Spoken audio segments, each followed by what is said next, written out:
Podcast Bichos Tagarelas. Com Fábio Marçal e Ricardo Weg e gente convidada.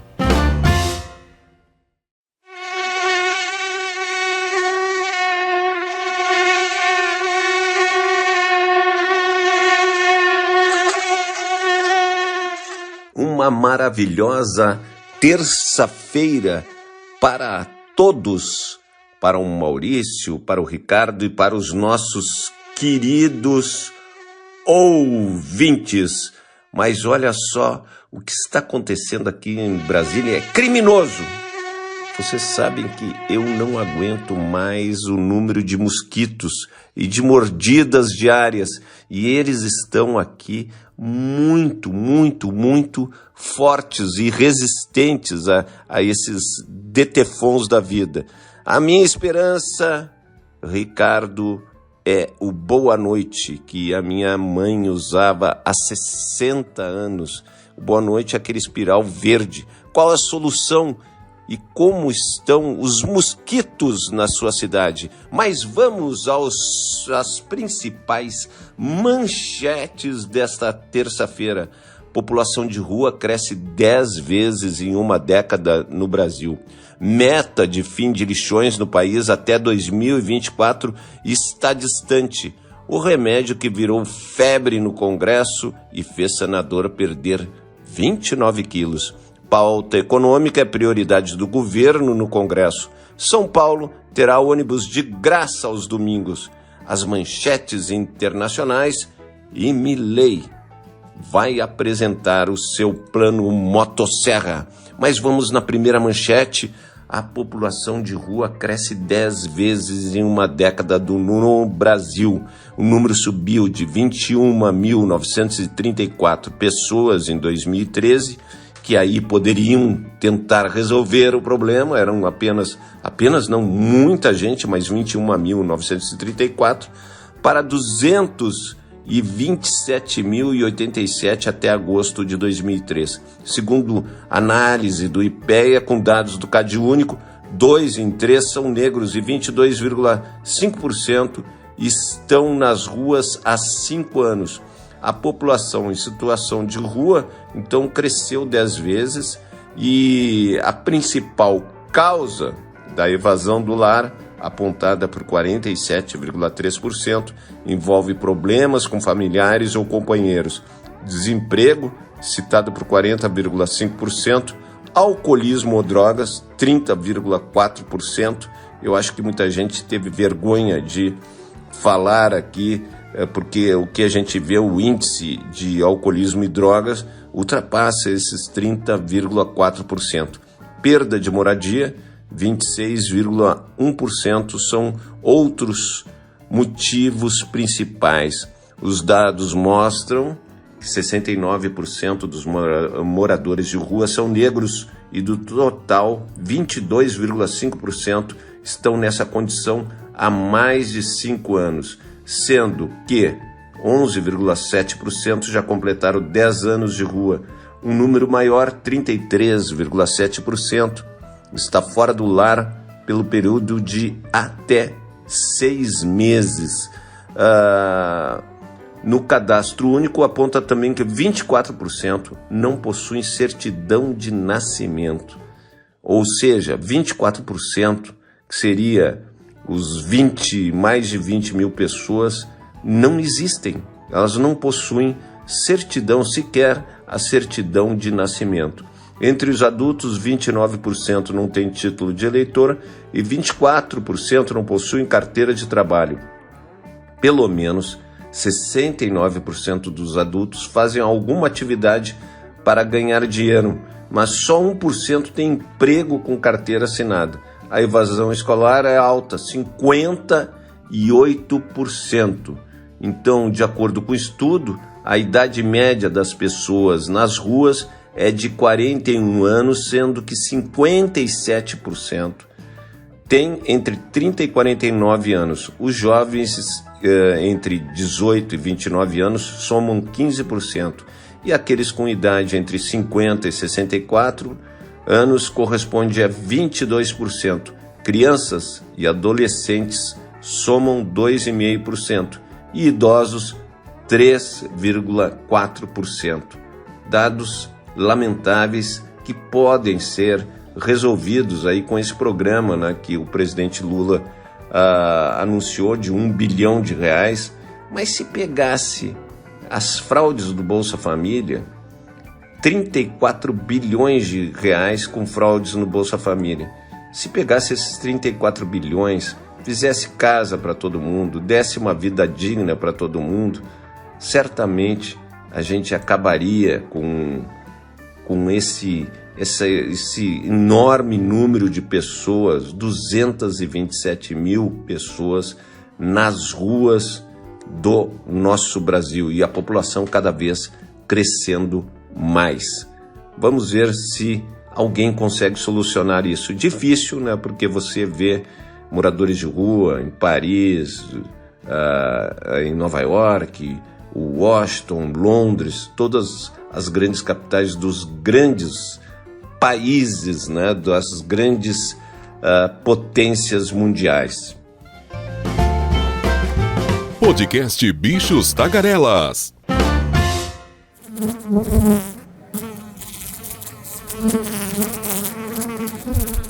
O país virou o país das causas impossíveis, né?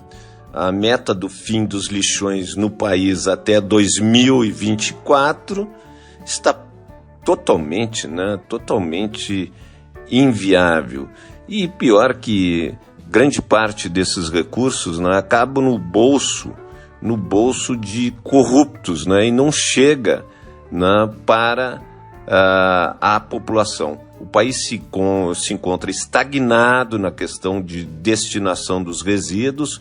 Mostram 2 novos levantamentos da Associação Brasileira de Resíduos e Meio Ambiente, lançados nesta segunda. A nova edição do Panorama de Resíduos Sólidos no Brasil, realizado pela Brema, estima que 61,1% dos resíduos sólidos urbanos gerados, aqui se trata do lixo doméstico e de pequenos estabelecimentos, considerando que grandes geradores são responsáveis pelos próprios resíduos, foram para aterros sanitários em 2022, basicamente uma oscilação em relação ao número de 2021, 60,5%. Trata-se aqui que o relatório, né, que mostra também que a baixíssima oferta de coleta seletiva, basicamente separar o que é reciclável, porta a porta no país, que chega somente a 14,7% da população urbana.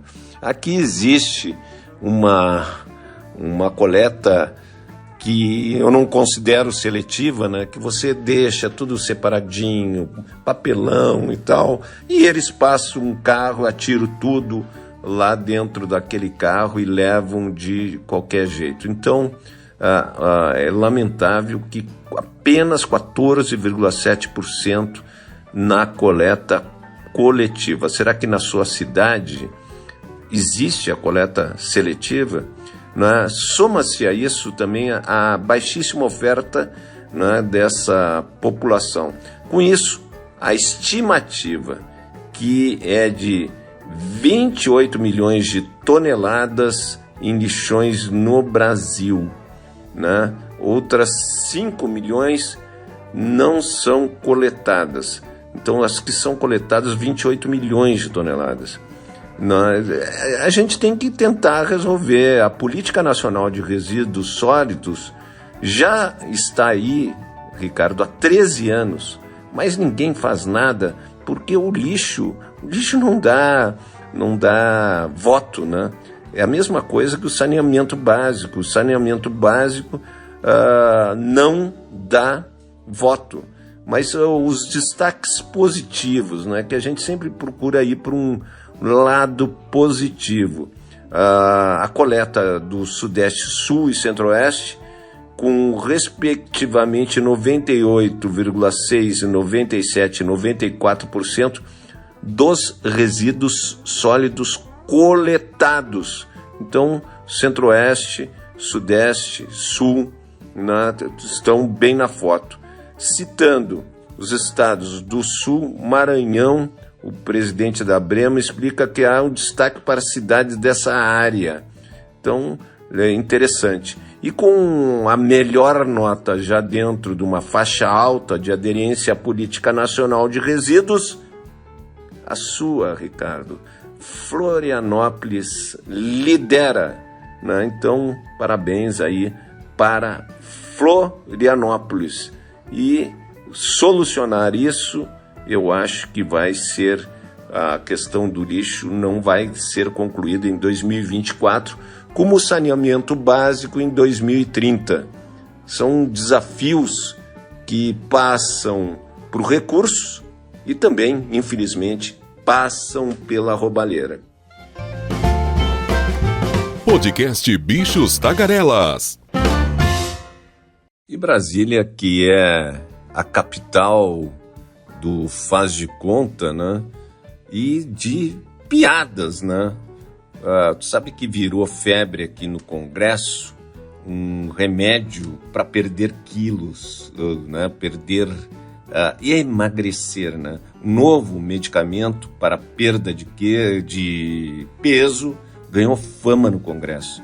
Os deputados Arthur Lira, o presidente da Câmara, e o Mar Nascimento recomendaram o Monjaro ao senador Omar Aziz, que diz por aí ter perdido 29 quilos em 9 semanas. Jacques Wagner já está atrás do remédio, que está disponível nos Estados Unidos, mas ainda não chegou ao Brasil. Sabe quanto que custa a dose desse remedinho? $1.000, né? Antes de usar o medicamento, o Aziz ligou para o cardiologista Roberto Calil Filho e o infectologista Davi Wip. Nenhum deles vetou a substância. Então, as nossas excelências estão ficando esbeltas. Espero que esses $1.000, que eles não estejam importando esse medicamento, né, com o dinheiro do povo brasileiro. Quer emagrecer, emagrece, mas não com o dinheiro do povo brasileiro. E não é para qualquer um, né? $1.000, né, a dose é uma coisa que não é para qualquer brasileiro, apenas para os nossos afortunados, queridos e amáveis parlamentares.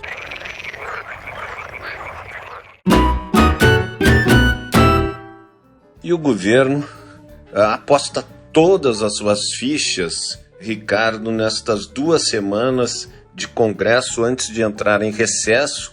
O ministro Fernando Haddad se encontrou com o relator da reforma tributária, Aguinaldo Ribeiro. O governo deseja que o texto seja votado amanhã. O presidente da Câmara, Arthur Lira, reúne-se hoje com os líderes para definir como será a tramitação final. Essa vai ser a prioridade, como prioridade também o orçamento de 2024, a Lei de Diretrizes Orçamentárias, o PPA, né, e pautas arrecadatórias, como as apostas esportivas, a MP da subvenção dos ICMS, o fim do JCP. Então, essas prioridades, o líder do governo, Randolph Rodrigues, declarou que a MP das subvenções do ICMS é prioridade do governo até o fim do ano legislativo. Porque essa semana será decisiva para o governo tentar fechar 2024 numa situação menos ruim do que o previsto inicialmente. As aprovações ou não dos projetos que ajudarão a equipe econômica na área fiscal dependerão da articulação do presidente Lula, que pretende liberar alguns bilhões de reais em emendas nos próximos dias. Se não liberam as emendas, nós ficamos, né, com um país, infelizmente, refém do Congresso Nacional. Se você não libera as emendas, você não vota nada. Então é muito melhor, né, dar as emendas, que as emendas são impositivas. O que é uma emenda impositiva? Ela é obrigatória, o pagamento delas pelo governo.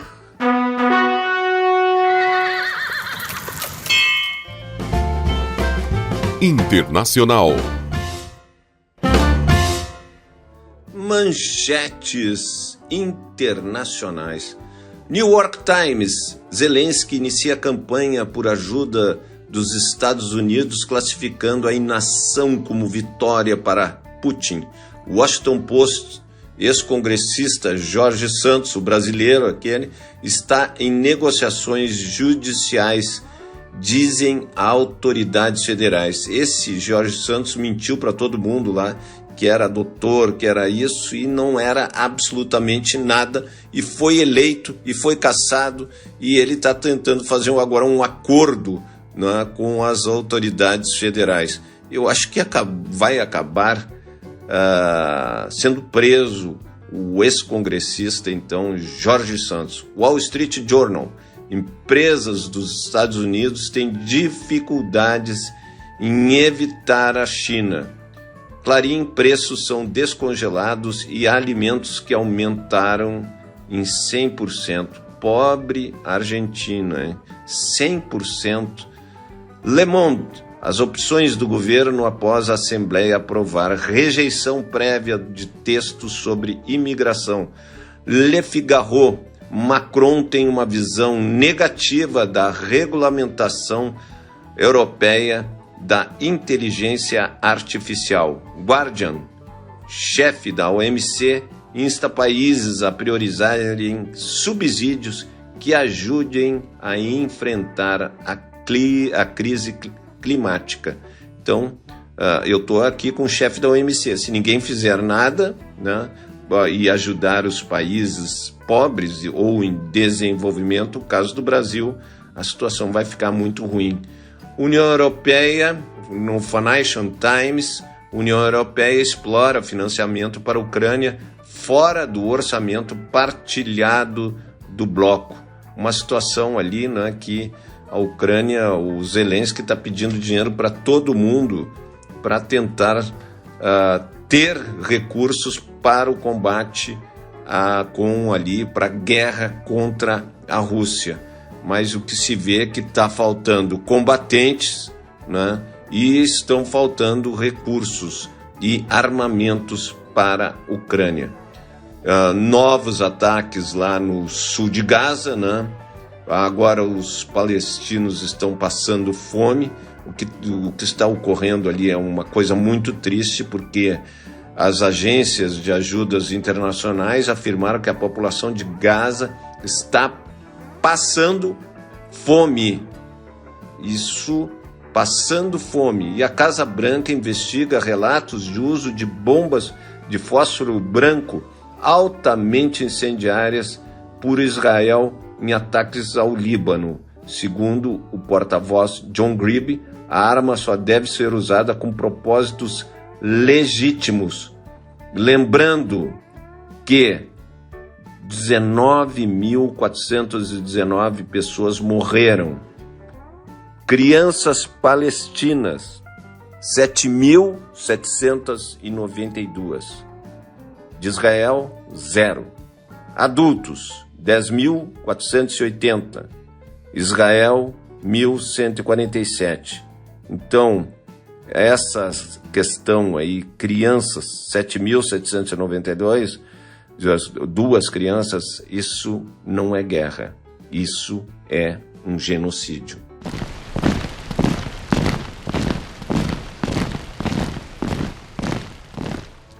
Fábio Marçal, meu querido, aqui é o Ricardo Weg, voltando lentamente ao Bichos Tagarelas após uma longa viagem.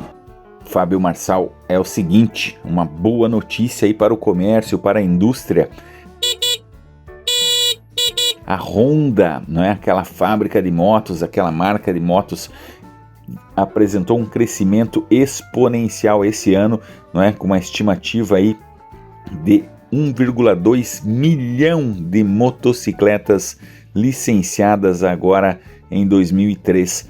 Né? Foi um crescimento já até outubro agora, né, que foi o último dado, de 10,4%, né, são muitas motos. Só para você ter uma ideia, 1.323.000 novas motos foram produzidas, e as vendas, né, internas, né, aqui no Brasil, dessas 1.323.000, só aqui no Brasil são 1.318.000 motos vendidas, esse crescimento aí de 19,2% nessas vendas. E a estimativa do setor é que em 2023 a produção de motos aqui no Brasil, olha só, 1,56 milhão de motos, é isso aí, mais de 1,5 milhão de motocicletas vão estar circulando aqui no Brasil, de acordo com a produção para esse ano agora que estamos encerrando. É muita motocicleta e isso representa aí um boom, né, na indústria, o que é um bom sinal, o que é bom para todo mundo, para o emprego, para quem compra, para quem vende, né, porque as vendas também são muito rápidas, em torno de 9 dias. A moto chega na concessionária, em 9 dias ela some, ela é vendida, né, é o chamado pão quente. Então tá muito bom aí o setor de motocicletas. É isso, trago essa boa notícia aqui no meu retorno aos bichos tagarelas, querido Fábio Marçal. Aproveito também para fazer um comentário aí sobre a questão do lixo que você citou logo no começo aqui do programa. De fato, separar o lixo, né? Tudo, né? O plástico, o vidro, né? Todos os papéis, enfim, tudo que for reciclável nós temos que separar. Eu aprendi na escola, quando eu estudei lá em Curitiba, na época o governador era o Jaime Lerner, prefeito, inclusive, ele era prefeito antes de ser governador, foi prefeito de Curitiba, depois governador do Paraná, e ele tinha uma campanha muito forte para isso, separação do lixo. Lixo que não é lixo, separe. Essa era a campanha lá em Curitiba, lá no Paraná todo depois. E o que aprendemos?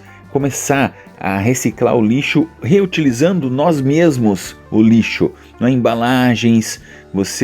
Para que comprar novos plásticos se você pode utilizar até o pote de sorvete, né? Por que comprar um novo? Utiliza sem vergonha, não tenha vergonha de usar um pote de sorvete de novo para armazenar alimentos na geladeira, no congelador, né? Tudo que você puder reutilizar é uma maneira de reciclar, né? Se na tua cidade ainda não tem a usina de reciclagem, ainda não tem um caminhão específico para separar o lixo, tente você mesmo reutilizar as embalagens e fazer campanha, né, e pedir para os políticos, enfim, nós mesmos nos mobilizarmos com os catadores, enfim, se organizar para reciclar o lixo, né? É inaceitável que aquelas cenas de urubus e pessoas lá no meio dos urubus separando o lixo, isso nós temos ainda no Brasil, mas não pode acontecer, né? Nós temos que separar o lixo já na nossa casa. Então uma embalagem de leite, por exemplo, para não ficar aquele leite podre, né? Aquele restinho de leite podre na embalagem, não custa a gente dar uma enxaguada, né, na embalagem, para que a pessoa que vai lá separar já tenha um lixo mais limpo. Então, são vários fatores que nós vamos evoluindo e muito importante essa notícia que você trouxe aí sobre o lixo, esse debate é importantíssimo.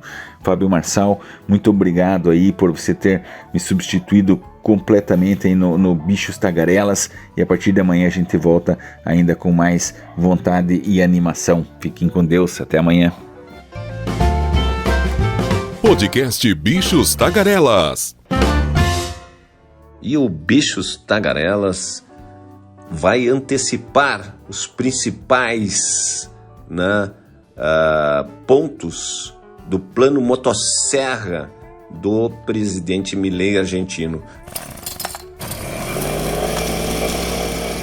Proibir o Banco Central de emitir moeda e financiar o Tesouro, tirar subsídios tarifários até abril, vetar obras públicas em financiamento externo, aumentar o imposto sobre importações, prorrogar o orçamento de 2023, suspender aportes não reembolsáveis às províncias, que são os estados, congelar benefícios para empresas privadas, financiar universidades com os mesmos valores de 2023, não controlar o preço dos combustíveis, adequar salários públicos ao orçamento congelado, inclusive as pensões, os pensionistas e aposentados. Então, quem paga a conta, você não tenha dúvida que sempre é o que não tem poder de barganha, é o que não tem poder para brigar com o governo central. E daí transferir títulos da dívida, converter empresas públicas em sociedades anônimas. Ele quer privatizar todas as empresas que puder durante esses 4 anos de governo, se tiver, né, se conseguir completar os 4 anos de governo. E desvalorizar e fixar o dólar comercial em 600 pesos e manter o dólar turismo, câmbio oficial, de 700 a 800 pesos. Então essas são as principais medidas que o Milei vai adotar.